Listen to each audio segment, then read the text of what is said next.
Hello everyone, in today's video we're going to be showing you how to operate the lovely Beechcraft Bonanza turbine. Of course, turboprop powered version of this, which is a rather unique version and a unique take on this aircraft, but it's kind of neat. I want to call it like it's almost like a Malibu or Meridian, one of those nice turboprop Pipers, but it's got some other little quirks to it, which makes it kind of fun. All right, let's start by getting rid of some of the static stuff here. I'll go ahead and pull that out of the way. Usually you'd have a big red one right here. Oh, there it is. Apparently it popped off already. I'm not going to worry about it too much. Climb over here. I'll pop that off. It's kind of a windy day. We're down here on Long Island, getting kind of comfortable. Just doing our usual inspection of the plane, making sure everything is all set with it.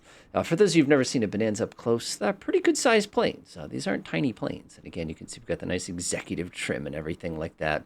Go ahead and close that door. Go ahead and climb on inside here. And I jump over the wing and I'll nice and settled. Now, the version of this aircraft, of course, we're going to be operating with, like I said, it's going to be the turboprop version. We've got everything kind of all preset and pre-selected and ready to go. So I'll hit the tablet real quick. We're using the KLN90 with a KX155B today. You can see the thing dominating in the middle of our panel. Payload, we're going to keep it simple. Just going to go ahead and throw some weight with the co-pilot right there, which looks good to me. Engine, everything's looking good as far as that goes. You can see electrical, everything's out. For some reason, again, we're getting some ongoing bugs with some of these state things, but you can see it thinks it's -9 in here, even though it's 53 outside. I mean, it's cold, but it's not that cold. And of course, our failures have all been cleared. Excellent. So let's go ahead and get the party started here. Go ahead and close this window here. I kind of like the way that they did it, where you have this little button. And of course, if you can't hit the button, it's like it gets a little funny trying to actually close it. There we go. Little place for your headphones if you want it to be a little bit quieter. We also have these little kind of door little handles here. These are wing vents. I'm going to go ahead and close those too. Let's see if I can reach the other one. There we go. And again, we can jump on the climate page real quickly here, and you can see that those are closed. Fantastic. All right, let's go ahead and pull this out and pop that like that. So we'll go ahead and clear that out as well. I'm going to close all my handles here. We really don't want to have too much stuff going on here. I'll move the oil cooler door. Let me talk about the oil cooler for a second here. So if I go to the engine page, let me go ahead and pull this to the side so you can see it a little bit better. You'll notice we have this little oil cooler, and if we open and close it, you can see that it lets air cool the oil that goes to the engine. Right now, our oil is pretty darn cold. It is tempting to start this nice and open like that, or nice and closed. The key thing is it will heat up pretty fast. So what I've been doing is I've been kind of cracking it halfway, and it seems to be kind of the magical amount. But again, it might be a little bit different depending on how warm or how cold everything is. All right, that's all taken care of. Let's go ahead and get a couple lights going. So I'm going to start, of course, by flipping on the bacon light. That's going to let everybody know that we're about to get started. Parking brake is going to be set. I'm going to take my throttle and carefully get it onto the beta detent. So let me show you what this looks like here. See how it catches? That's going to be that particular position. And you can see if I pull it past that point, see how it kind of has to lift up to get down to it? That's going to give us our reverse thrust, which is actually really, really helpful with this aircraft, especially if you're kind of taxiing around on the ground. All right, nice. Down on the floor, we've got our fuel tank select. Left tank works fine for me. And we're ready to go ahead and hit the battery. But one thing I want to confirm is I always miss one. Nope, looks like I got them all today. All right, so we're going to pop the battery out, and we're going to check the voltage. And you can see we're over 25. That's enough. It's a little cold in here, so obviously things are going to be a little bit stiff. You can click on them to kind of give it that nice gentle tap if you need to. So that's looking pretty good. We're going to have to get this thing started pretty fast because that's going to decrease really, really rapidly. All right, that's it. Bacon light is on. We're going to take a look around, make sure nobody's around. All right, fabulous. We're going to test the two fuel pumps. You're just going to check your fuel pressure and listen. Good. Good. Then you can just put that to the neutral position. They're not required. So we're going to activate the ignition. And when you put this on auto, you're going to get a little green light here. Just got to be careful when you do that because that's going to pull some serious amperage from the system to do it. And now we're ready to get the starter. What we're going to be doing is engaging the starter and then slowly monitoring the speed of our gas generator until it peaks. And then we're going to turn the fuel on. Observe.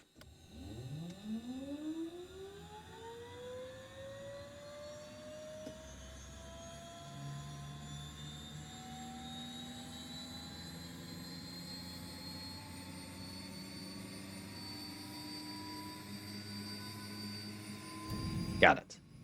And you can see because we waited for that thing to spool up, it's going to spend very little time at its peak ITT. Again, our starter ITT can go up to 1100 degrees here, but even that was pretty warm. If you start off of a cart as opposed to start off of the battery like we just did, you can get a little bit more juice out of it and actually can get a higher RPM, which is a little bit safer for it. All right, everything's going. You're just waiting for everybody to stabilize, which it has. We're going to go ahead and flip on the generator by going click, click, just like that. Generator's going to pop on. If you need to, you can press reset. And then when everything's ready, you can go ahead and pop on the standby alternator and, of course, the master avionics switch. When you do that, everything's going to kind of do its little sort of early booting up, which is useful because when that process is done, we can kind of get ready to actually program everything that we're going to need for our flight today. So our flight today is going to be relatively short. We, of course, need to dial in a couple things since we are using the KLN 90 here. I'm actually going to pop the ignition off here. It doesn't need to be sitting here bouncing off the igniter. It's just wearing the thing out. All right, let's see here. We need to know our barometric pressure, which is 300. So I'm just going to come up here, 30, go to the next line. If you're looking for a shortcut, by the way, just press enter. It goes to the next digit. That looks good to me. Enter, enter, enter. And of course, we're going to do direct to. There we go. And now we're going to use this little knob to go ahead and control where we're going. Like I said, we're going to be heading over to Hartford today. There we are. Enter, enter. That looks good to me. It's going to get all flaggy and grumpy at me. That's perfectly fine. I like to do this kind of a thing. Good. Looks good to me. It looks like we have a desired track. Actually, this is an important number. We need to get that. What is it going to be? 6 degrees. So we'll go set this over to 6 degrees. 1, 2, 3, 4, 5, 6, which is going to be right about there. It's probably going to tell us that on the MSG. That's fine. I'm not worried about it too much. There's our distance. We're obviously 45 miles away, so that's pretty darn close. So we're going to go ahead and arm our altitude. We can go pretty high, pretty fast, almost 3,000 feet per minute with this thing. So 45 minutes, 45, that's about 3. It's about a 15-minute flight.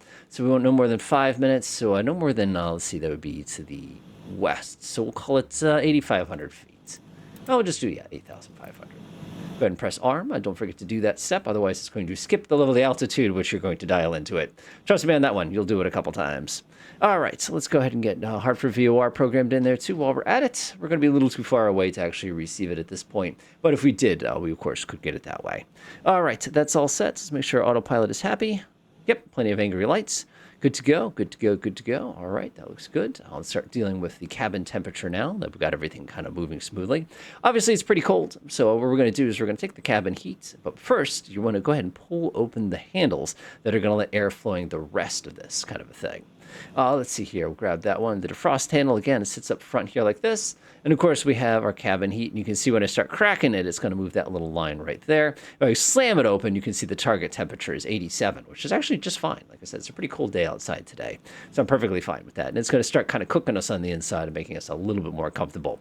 We could turn the fans on, but we have no AC today, so I'm not worried about that too much. We'll be dealing with more of that heating and cooling stuff a little later on. All right, let's take a look at our temperature. You can see our engine oil is a little warm, so I'm going to go ahead and push this forward just a crack, and that'll help bring the temperature of the engine oil down just a little bit for us. Like I said, this is the big temperature thing you need to worry about. The other thing we need to worry about is foreign object debris, ingestion, kind of a thing like that. Fortunately, we're on tarmac. There's no angry like rocks or anything like that around, so that makes it a little bit safer for us as far as that goes.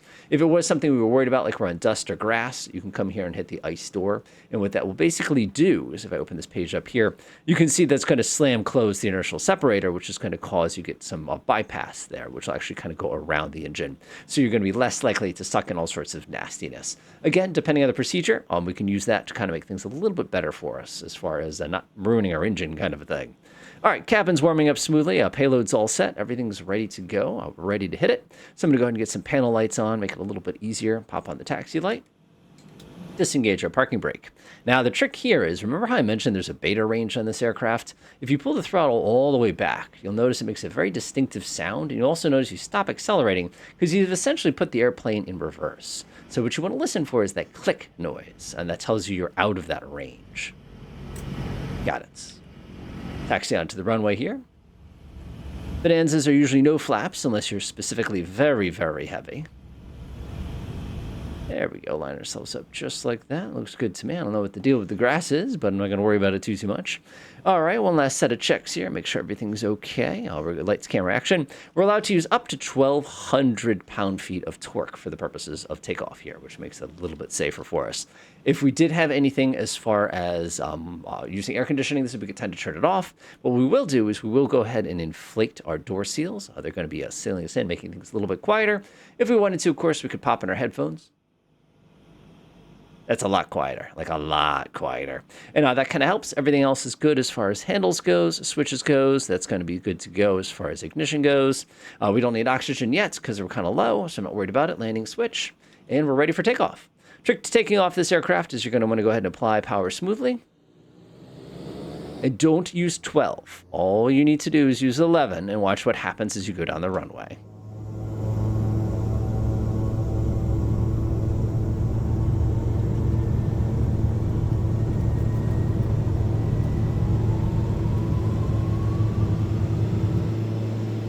About 85 knots. Out of runway, gear up. Right over the water. Eek. It is a messy day today. And now if you'll notice, I have not touched my throttle yet. I'm at 1,200 pound-feet. Like I said, it's going to pick up a little bit of torque as you rush on the runway. That's part of the fun. And we're just going to enjoy a nice gentle turn as we kind of head towards our course. Again, this is a very, very mellow aircraft. There's not a lot of drama to it. There's not a lot of surprise to it. It's just a matter of getting it going. Ooh, looks like we might be getting some weather. We should probably turn on a weather radar as well. Nope, seems like it's pretty calm today. Very nice. Go ahead and check the runway one last time. I'm going to go ahead and hit my switch for my landing lights. Pop those off. And then we're going to proceed on course.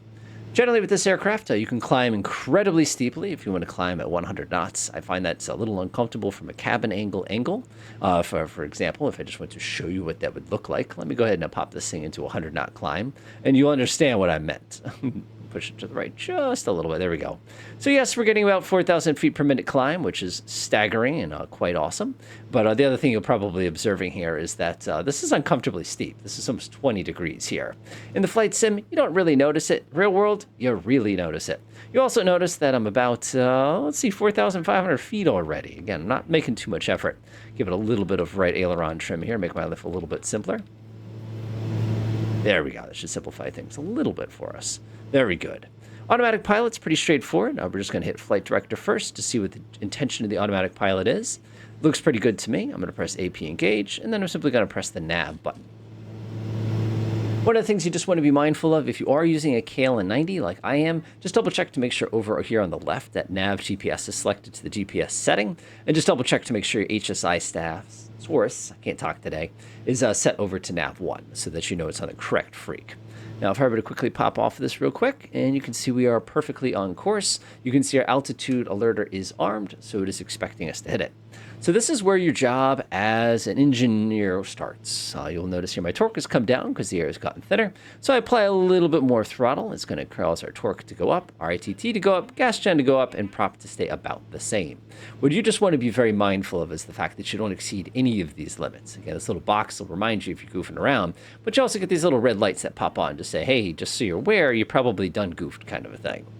All right, so we've got about, that's leveling us off a little bit too soon. I said 8,500, not 8,000. Just kind of the fun. About 56 degrees in the cabin. We'll deal with that in a second. It's getting cold.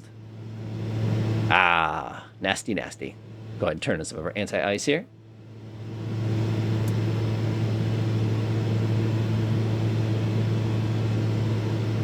Looks good. We've already got the ice deflector on, so I don't have to worry about sucking any of those little ice particles and doing damage to things. And we got about 100 feet to go. Fantastic. Now, one of the things you have to watch out for with this aircraft is you observe I'm about to bust the red line with this aircraft. It does not take much at low altitudes to basically exceed your limitations. So one of the things you just want to be mindful of is that when you are low, if you just let the thing go, like you would with other aircraft, you will suddenly find yourself way into the red line. We're able to go, of course, at any speed up to the red line, but there's a reason why it's a red line kind of a deal. Let's see, it's about 1,000 torque. I'll back that up just a little bit. One thing you can do, too, to help reduce noise is you can actually pull back the throttle. Or we can do 2,000 RPM, as you can see right down here in the bottom right. And then makes you a little bit more comfortable. I'll actually back the torque down a little bit because you can see it jumped when we crank the prop down. There we go. There's no leaning of mixtures. The only thing we have to fight with is the cabin temperature. Let's see if we can deal with it. All right, so what's going on here? As you can see, I've got the heat on, and it's not keeping us very warm. And the reason for that is because we're only pulling out of one stage of the engine. I'm going to tell this to pull out of the other stage of the engine. Watch this little trick here. Look where it says target. Watch what happens when I start pulling this P3 handle out. So the target increases. Now, if I set that to 72, like you can see here, this cabin will warm up to 72 degrees, and that's as much work as it needs to be. I don't need to fiddle with any other handles or anything like that. It's going to do everything it needs to do quite smoothly on its own. And now we are on our way to our destination. A couple last minute checks. We're going to take a look at the oil temperature. I can see the oil temperature is starting to come a little low. So one of the things I'm going to do is I'm going to take this handle. I'm just going to pull it a little bit. Don't pull it all the way. You just got to pull it a little bit. Like I say, about 1/2 to 2/3 to 3/4 seems to be the magical amount. And this temperature will start to rise. If I were to come over to the engine real quick, you can see the fact that our engine itself, it's pretty cool. And you can tell by the color, this brown. If it gets really brown, it means it's cold. If it starts turning red, it means it's getting kind of hot. Which you can see I've just got that cracked. And of course, the inertial separator is keeping all that nasty cloud particle out of the aircraft. Let's go skip to top of descent. All right, if you take a look here, on our estimated time en route is about 13 minutes. We're at 8,500 feet. Of course, if you did the math on that real quickly here, we could take 8,500 feet divided by 500 feet per minute is about a 17-minute descent. We could actually start descending at any point if we wanted to at this point. Keep in mind we are flying over water, so we want to keep as much altitude as we can at this time. So let's say we want to use 1,000 feet per minute. That'd be 8,500 divided by 1,000. That's about 8.5 minutes to actually get down to our target altitude there. So I'm going to wait until we're about 8.5 minutes to go. All right, just about there. So what we're going to do now is we're going to go select our new target altitude, which will be the traffic pattern altitude at Hartford, which is 1,000 feet. I'm going to go ahead and press this left click on this, right click. I was right the first time. Go ahead and select my vertical speed, which is going to be 1,000 feet per minute. Make sure the arrow is pointing down, then press engage. As soon as you do that, you're going to want to grab onto your throttle and you're going to want to pull it back a little bit, knocking about 300 pound-feet of torque out of it. And as you can see, our aircraft is going to start descending and our speed is going to stay more or less constant. It's going to take us a few moments to get down. And of course, when we do get to our altitude, we're going to have to deal with the traffic pattern and all that excitement. Wind tree to tree at 10.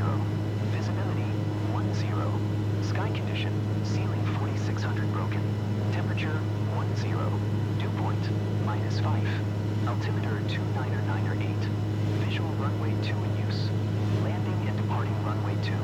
VFR aircraft say direction of flight. All aircraft read back hold short instructions. Advise controller on initial contact. You have kilo. Tower, Red 64 is 6 miles south, 2300 with kilo to land. Red 64, Brainerd Tower. Altimeter 29908. Make straight in runway 2. Make straight in runway 2, Red 64.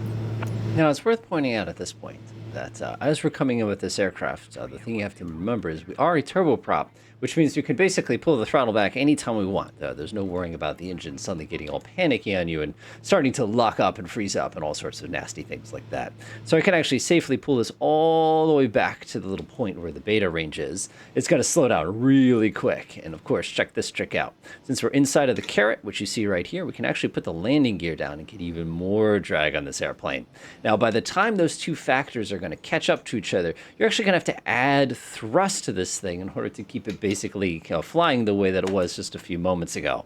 We'll go ahead and disengage our lovely little autopilot there and get ready for our approach. Now, the big thing I find with this aircraft is it's not bricky, but it kind of has that vibe to it. It's very, very stable. There's not a lot of drama to it as far as an approach goes. Keeping in mind, if we were to do a regular instrument approach, it'd be a little more involved with this. One thing I do know, though, is once you kind of get the nose coming down, you really got to be quick on the flaps to actually get everything going. We just ducked under the white line there, so we'll go ahead and engage some flaps. It takes a few moments, and again, you're going to get a little bit of a pitching moment. Not so much in flight sim as you get in some other flight sims, but it's still there. So as that pitching moment kind of hits, you just want to slowly feed in a little bit of throttle to kind of catch it. Remember, because this is a turboprop, it's going to take a little while for everything to kind of kick in on us. So just sort of be mindful of that. And again, you can see just how strong the wind is today. It's been like that here for days. So, of course, we're going to be landing. So we just want to be kind of mindful and kind of do a quick little check. Let's see, our oil temperature looks good. The cabin temperature should probably be pretty good. Yeah, 66. It's a little cold in here. Not too bad. Let's see here. We do have a little bit of nastiness. So when we do get the ground, so we'll go ahead and pop open that little cover. Make it a little bit safer for us. Kind of swing around. Approach speed on this aircraft, normally it'd be 75, and that'd be times 1.3. You're pretty safe with this one, as long as you keep it, I say kind of like 90-ish is a pretty good speed. But again, it's just about picking that sight picture and guiding yourself in, especially if you're particularly heavy or light. All right, so what I like is to listen for the click.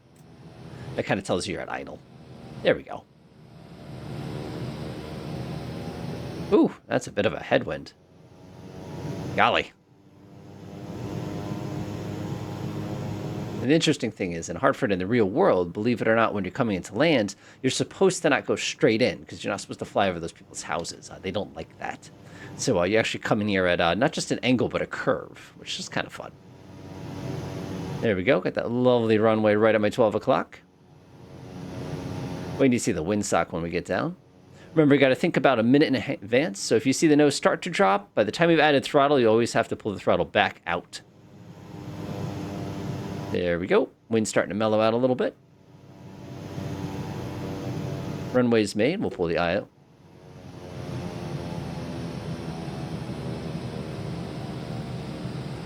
Put our right foot coming down on that left wheel first. Woo! That is a crosswind. Yikes. Nice. We are down. Easy on the brakes. Remember, there's no points for coming to the first cut, turn off, I should say there. Go ahead and take advantage of that beta. Look at that crosswind. Look at that crosswind. My goodness. That's a good solid 20 knots. At least, probably closer to 30. Oof. Once you're on the ground, of course, don't forget to shut off landing lights. Make sure your ice door is on, again, just to protect from sucking in things on the ground that you're not supposed to be sending through a gas turbine engine. Very nice. Red 6-4, contact ground on 121.6. Haha, 121.6. I'm praying to ground. Red 6-4 is on Charlie, requesting taxi to the Jet Center. It's all good. But as you can see, absolutely fantastic aircraft. Very, very cool. Very good performance. The only real time it gets kind of weird is when you get to really, really, really high altitudes, you absolutely got to remember to hit this little oxygen switch. Otherwise, you're going to get a nice darkened surprise. Enjoy.